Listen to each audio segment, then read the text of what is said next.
everyone. Good afternoon.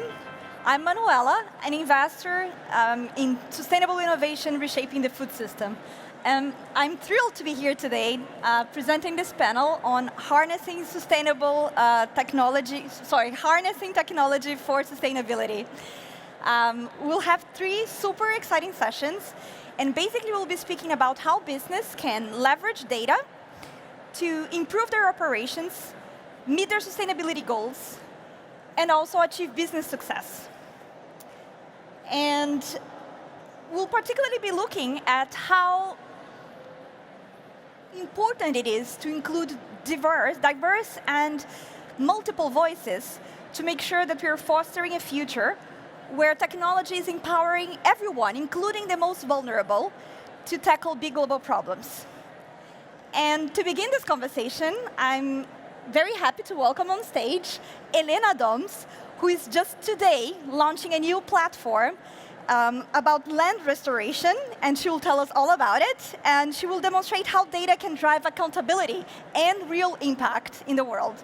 Elena, please, come join me.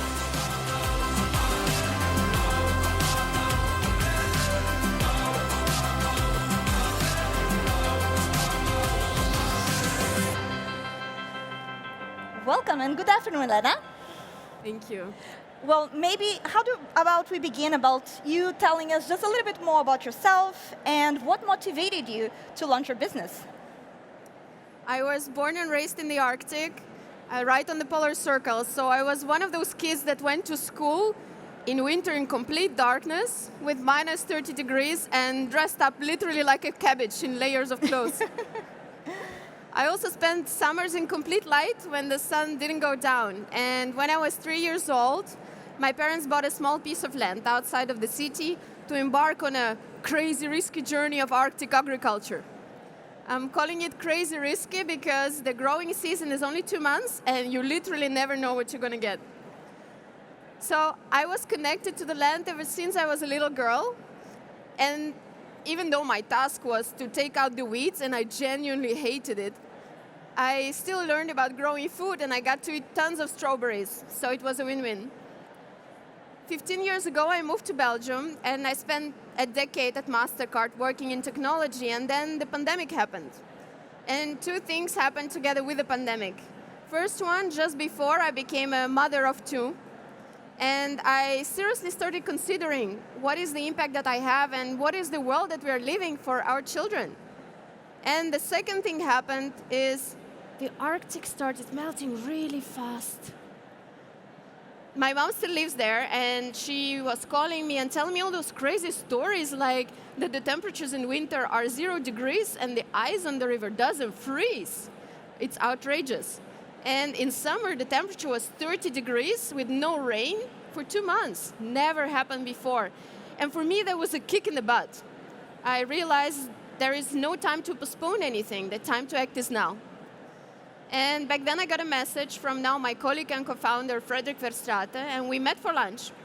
And he told me this amazing story of how he was cleaning the land from pollution and restoring it from degradation with power of plants and fungi. And then he was using plants' biomass to create carbon-negative materials so we could turn buildings into carbon sinks. And I remember being in that meeting and thinking, wow, this is it. This is what I want to do. So that's what I told him. Frederick, I want to work with you.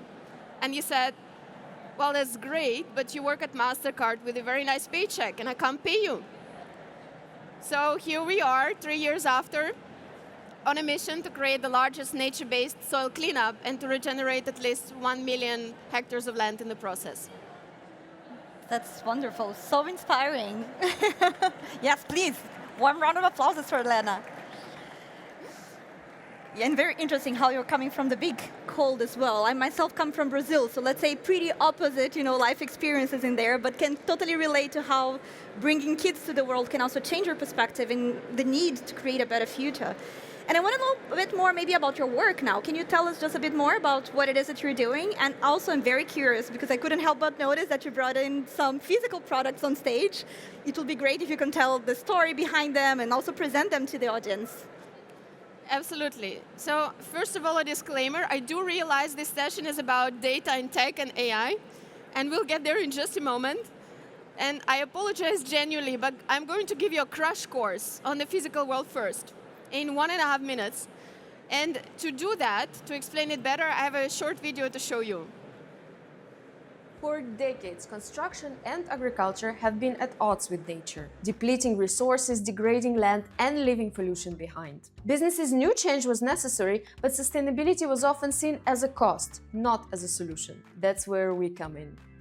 At Biotech, we built a model where regeneration and business success go hand in hand. We restore degraded land and boost soil biodiversity using nature's own tools, plants and fungi. And the results? They are game-changing. Take industrial hemp. This plant grows up to 4 meters in just 4 months and captures up to 4 times more CO2 than a young forest in a year. But we don't stop there. We turn this fast-growing biomass into carbon-negative circular construction materials like hemp wood, insulation, and plastic composite alternatives. This means buildings can go from being one of the biggest carbon emitters into carbon sinks that actually remove CO2 from the air and store it. And because real change needs real data, our Earth Plus technology platform tracks everything from land regeneration to material production using data collection, satellites, and of course, AI models. Businesses can now see their impact in near real time. This isn't just sustainability. It's a new way of doing business where better soils, better buildings, and less CO2 are all part of the same equation. The future of construction and agriculture is about regeneration and growing smarter together. And we are making it happen. So you see, these two come together and we get a win-win-win. Better soils, better buildings, less CO2. And just to show you some real-world pictures, this is what happens on the field in literally 3 months. I'm actually quite jealous because I'm tiny and hemp grows to 3 meters in that amount of time. And this is examples of materials that we make. So I have a sample of the sandwich panel here that you see on the photo. It's hemp wood on the outside and mycelium on the inside, which is a replacement for fossil fuels in construction. And it's really carbon negative. We did an independent assessment. And then here, for example, is a hemp-based biocomposite that we're launching with traffic poles in the cities in Belgium. There are lots of other materials I could show you, but just to explain that anything is possible, and because we like to have fun, we made a paddle racket out of hemp as well with the team. The beauty of it is that it's not just materials. There is land regeneration behind it, and that's what makes us exceptionally passionate about what we are doing. Fascinating. And beautiful materials, by the way. Like, yeah, congrats on the work. Let's say, especially in the VC world, we see nature tech becoming more and more of a big and hot topic. However, nature-based solutions have faced a lot of challenges and criticism. And I would say one of the key reasons for it might have been the lack of transparency or difficulty in ensuring how long the carbon can be stored, for example, in nature-based solutions. So how are you addressing that, and how your work can maybe help nature-based solutions be a sexy topic again? So that's what happens with technology, right? That's where we can use technology, and it was really important for us from the very beginning. Because it's nice to say we are regenerating land and we are making these cool materials, but how can we measure exactly what's happening on the fields and afterwards? And this is where the 2 pieces of tech that we are showing today come in. I'm actually equally thrilled and terrified because you are the first ones who see it. Nobody has seen it from us before. Wow. So bear with me. The first piece of tech is about traceability from the fields to the final products. Once I bought a pair of shorts, and I could see the trip that they made. I could see where the linen was grown, where it was transported to make into fabric, and then where this fabric was transformed into shorts, and what was the final impact. Think of it like this, but near real time. So you can see the process anytime you want to on what's happening. And that's the piece of technology that we are unveiling. Here you see the example of the traffic poles. And you know exactly the partners that are working on the project. You know exactly at which stage the project is. This is real information. Currently, it's post-processing, and we are launching production next month. You know exactly on which lands the biomass was grown and as a rotation crop. And then you can dive deeper into each field thanks to satellite imagery and AI models, and you know exactly how that field is doing. This one is in orange. There was a lot of rain last year, so it didn't do that well. If you look at the other field, it performed wonderfully. Actually, at some point, hemp grew 12 centimeters per day, which is insane. And you can see exactly how the models measure the amount of the biomass in the field. The same thing you have also for carbon sequestration in the biomass. So if you look at the CO2, once again, one field was performing a little worse. The other ones were performing brilliantly, and actually in just 3 months, there was 12 tons of CO2 per hectare that was sequestered in that biomass. Now we're going to go to the material piece. And in the material piece, you also know exactly the status. So here we have 10 traffic poles produced. You see them on these two pictures combined. And next month, we are launching the much bigger production. You can also see exactly where the process is taking place. And it's all compactly in one region in Belgium so that we can cut on the carbon emissions. And then you can see all the documents related to the project as well. And the idea is that our partners can see the project anytime they want to, can dive into it, can even drive there if they'd like to. And they can use it for their sustainability reporting, and in the future, short-term future, for carbon credits and buildings, which the European Commission is heavily working on. And we're building it for our own products first, but we're also opening it to other producers of bio-based materials. So if you're one of them, come and talk to me to demo the platform. Wow, super exciting, and I think we are all thrilled to be, seeing the material for the first time here. So if I understand it well, you are also developing a dedicated AI model for land degradation scan, right? Can you tell us a bit more how it can be used for positive impact, and ideally if you have some concrete examples that you can share with the audience here? For sure. So that's the second piece of tech, and the idea is that we can see with technology what is invisible to the naked eye. It's very important on the topic of land degradation because in Europe, 60% of our soils are degraded. And that number will be 90% by 2050 if we don't do anything.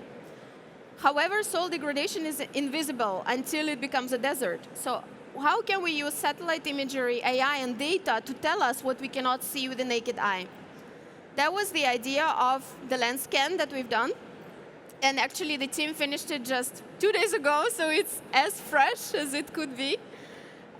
We've analyzed different types of lands,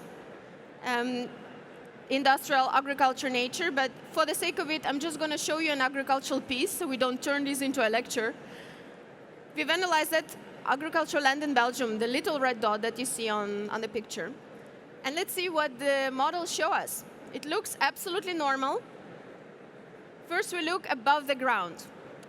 Now, this is vegetation 48 years, and it might seem that it's doing okay. There were some years that are in yellow, that's normal, it was potatoes.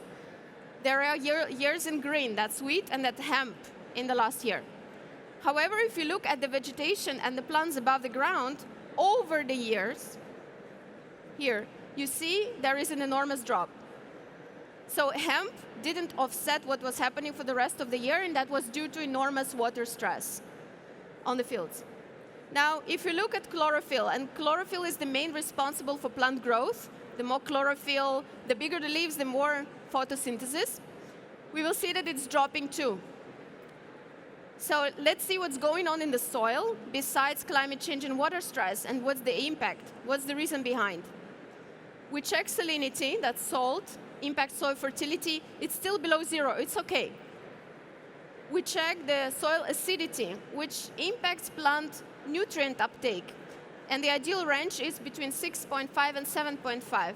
Now, what happens after 7.5 is plants cannot uptake nutrients effectively, and that results in the food that we eat that is also nutrient depleted. And soils and our guts are connected, so that means we don't have such healthy food as we could.